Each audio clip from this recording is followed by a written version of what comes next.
수업에 참여하시는 분들이 늘고 있습니다. 시작한 지 10분이 지났는데요. 이제 본격적인 수업들을 좀 해볼까 하는데요.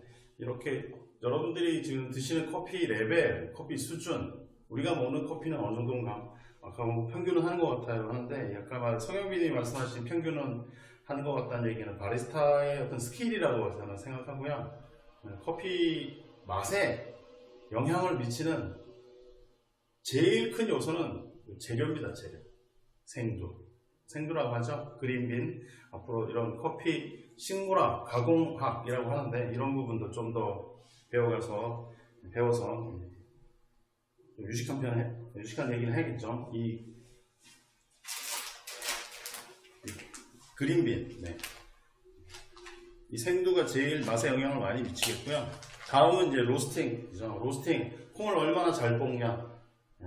밥을 짓는 것처럼 밥을 태우느냐, 설 익느냐, 여기 따라서 맛이 완전히 먹을 수 있느냐, 먹을 수 없느냐 구별이 되기 때문에 로스팅에서 한 20% 정도 맛에 영향을 주고요. 10% 정도가 바리스타 스킬에 좌우됩니다. 우리나라 커피 바리스타들의 스킬은 세계적 수준에 도달하고 있다고 생각합니다. 그래서 평균은 하고 있다, 그 말씀인 것 같아요. 커피 생산 등급 좀 알려드릴까 합니다. 잘 보이시는가요?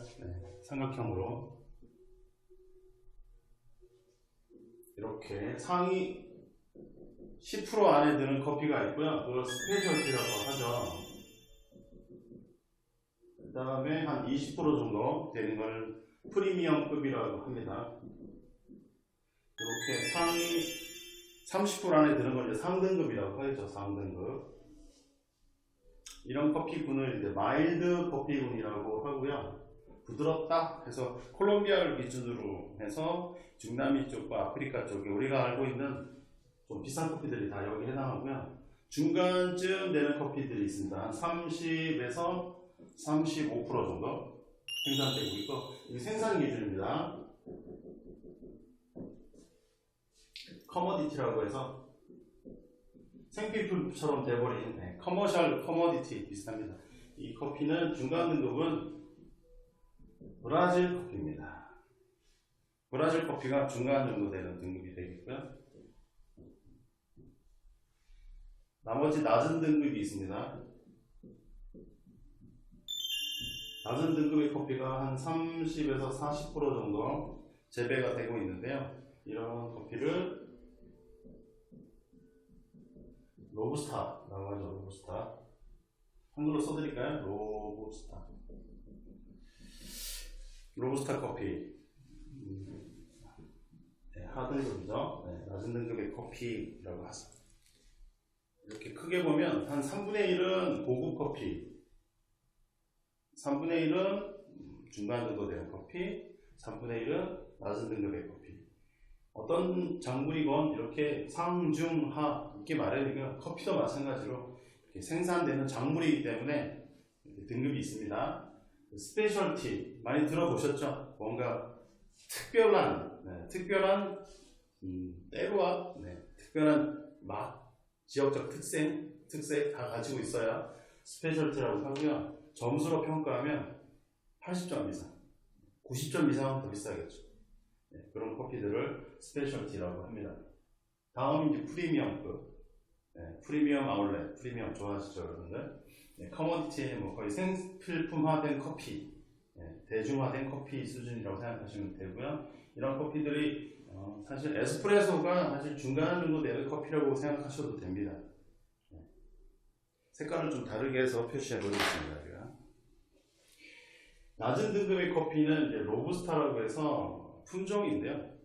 그 위에 상급, 중급 되는 커피들은 아라비카라고 합니다. 아라비카 100 들어보셨죠? 우리 마트에 가셔도 아라비카 100 이렇게 붙어있죠? 아라비카. 아라비카는 또 뭐? 아라비카, 로부스타 다 품종에 대한 얘기입니다. 품질, 품종 좀 다른 얘기긴 하죠. 식물이니까 품종이 있고요. 자, 브라질 커피. 전 세계에 재배되는 커피의 3분의 1은 다 브라질 커피입니다.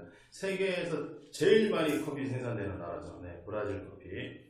남미에 있는 아마존에 있는 큰 땅덩어리 광활한 토지에서 브라질 커피 재배됩니다. 최고급 커피, 브라질 커피 뭐 좀 많지는 않고 미안하지만 네, 브라질 커피 중간 정도.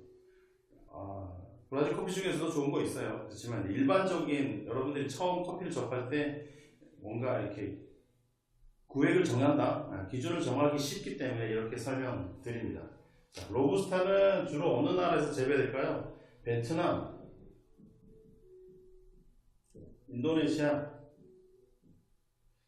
여러분들 이 베트남 얘기하면 꼭 말씀하시더라고요. 네, 고향이 또 베트남 콘싹 커피라고 하죠. 베트남 가시면 꼭 여행 가셔서 한 번씩 이렇게 사오시고, 네, 또 핀커피라고 해서 네, 여러분들 500원, 1000원 길거리에서 드시죠? 이런 거. 베트남 가시면 이런 거 사오시죠? 미스터 커피. 이 아래쪽에 있는 게 이제 핀커피라고 해서 내려 먹는 방법도 나와 있죠. 네. 침지식으로 내려 먹고요. 연유를 바닥에다가 놓고 먹고요. 엄청 달고, 엄청 쓰고, 엄청 맛있습니다. 네. 더울 때 땀 흘리고 나서 저 커피 먹으면 아주 시원한 느낌까지 든다고 해요. 네, 맛있습니다. 베트남, 인도네시아. 주로 인스턴트 커피 제조에 사용되는 재료들입니다. 우리 봉지 커피 있죠? 네, 봉지 커피. 거기에 사용되는 재료들이라고 볼 수 있습니다. 주로 우리가 먹는 게 이쪽 커피죠. 특히 스페셜티 커피. 상위 10% 안에 드는 생산량이 적기 때문에 누가 먼저 선점하느냐, 옥션에서 누가 사오느냐, 그게 경쟁력입니다. 뭐 다른 뭐 스킬 중요하지 않아요. 네, 중요하지 않다는 게보다 그 기준은 비슷하다고 보고 재료가 맛있으니까 맛있는 거예요. 네. 세계 3대 고급 커피 뭐 이렇게 해서 하와이 코나, 자메이카 블루 마운틴, 예멘 모카 뭐 이런 것과 조금 다른 느낌이죠. 스페셜티. 제일 요즘에 비싼 커피라고 하는 게 들어보셨나요? 게이샤? 네. 이제는 뭐 웬만한 나라에서 게이샤 품종은 다 재배하고 있다고 해요. 그래서 게이샤 곧 대중화되지 않을까 하는데 아직도 비쌉니다.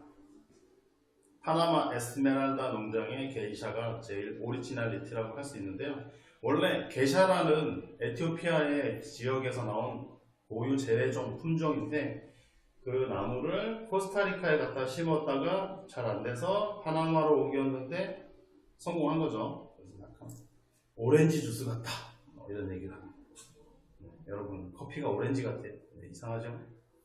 예전에 산미 있는 커피를 드시고 커피가 쉬었어 이런 얘기도 많이 했었습니다. 요즘에는 신맛 나는 산미 있는 커피들이 좋은 커피다 라고 알려져 있는데 내 입에 안 맞으면 뭐 다 맛없는 거죠. 네. 저도 이제 업장을 하고 있는데 카페에 오셔서 저 산미 없는 커피를 찾는 분도 있긴 해요. 네. 근데 본인의 입맛에 따라서 달라지는데 산미의 문제들 좀 이따 다시 한번 알려드리겠습니다. 스페셜티 게이샤 한 잔에 얼마 하죠? 네, 보통 15,000원에서 2만원 한 잔의 커피. 한 잔이 15,000원, 2만원. 프리미엄급 커피 핸드드립 하면 얼마 정도 할까요? 6,000원에서 8,000원? 네. 5,000원 이상에서 만원 사이에 그 가격대에 형성되어 있죠. 브라질 커피와 아라비카 커피 약간 블렌딩된 아메리카노가 3,000~4,000원대 정도 되고요. 브라질 커피와 로부스타를 블렌딩한 커피가 우리가 많이 먹고 있는 대중적인 커피집, 뭐 1,500원, 1,000원짜리 커피집 있죠, 여러분들. 거기가 이 정도 등급의 커피라고 볼 수 있습니다. 여러분들이 많이 가는 빵집 옆에 있는 뭐 이런 특정 브랜드 말할 수가 없어서 저가형 커피들이 다 이쪽에 있고요. 봉지 커피보다 조금 위. 스타벅스는 어딜까요? 뭐 이 정도 되겠죠. 중상 정도. 스타벅스 커피는 여기까지는 안 갑니다. 이 정도. 그래서 내가 좋아하는 커피는 어느 정도 될까? 본인이 정하시면 됩니다. 여기 내가 어디쯤 있구나. 내가 주로 먹는 커피는 어디구나. 사람들이 좋아하는 커피는 아무래도 비싸고 맛있는 게 좋겠죠. 그런데 이제 나는 입맛이 여기에 형성되어 있으면 이 커피를 줘도 네, 느낌이 없습니다. 여러분들 요즘에 와인 파는데 와인 네, 이마트에서 3,900원짜리도 파는데 네, 5,000원짜리 와인하고 200만원짜리 와인의 맛을 구별할 수 있을까요? 네, 많이 먹다 보면 네.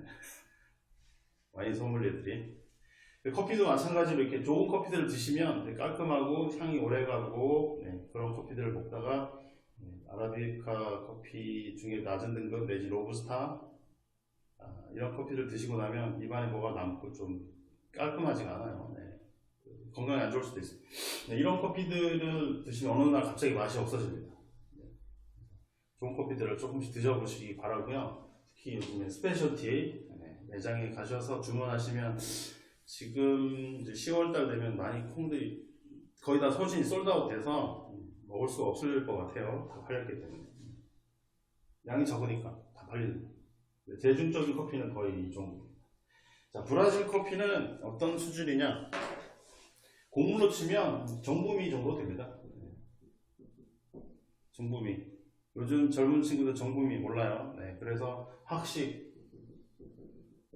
학식용 쌀, 학교 식당용 쌀 정도 됩니다. 브라질 커피. 마일드 커피군은 일반미, 경기미 이 정도 됩니다. 그렇게 생각하시면 되겠고요. 이 로부스타는 뭘까요, 그러면? 네. 안단미? 네, 아닙니다. 제 생각입니다, 그냥. 네, 보리쌀이라고 생각하셔도 됩니다. 비슷한 느낌이 있어요. 네. 구수하고 씁쓸한 느낌이, 네.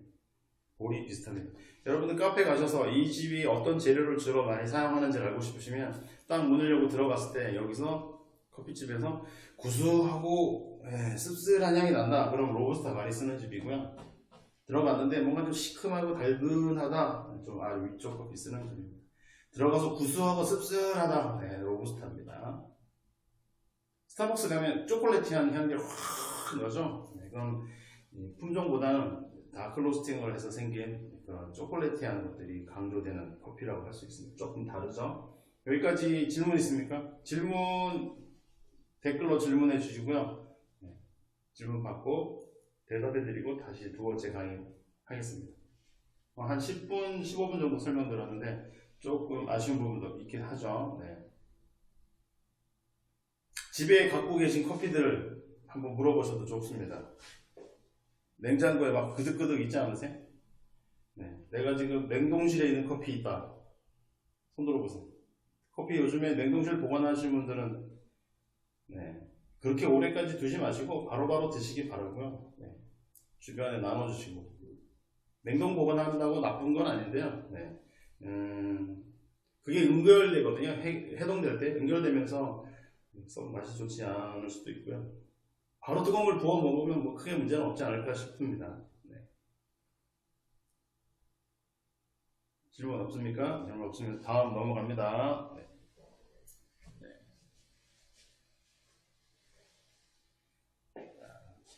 지우겠습니다.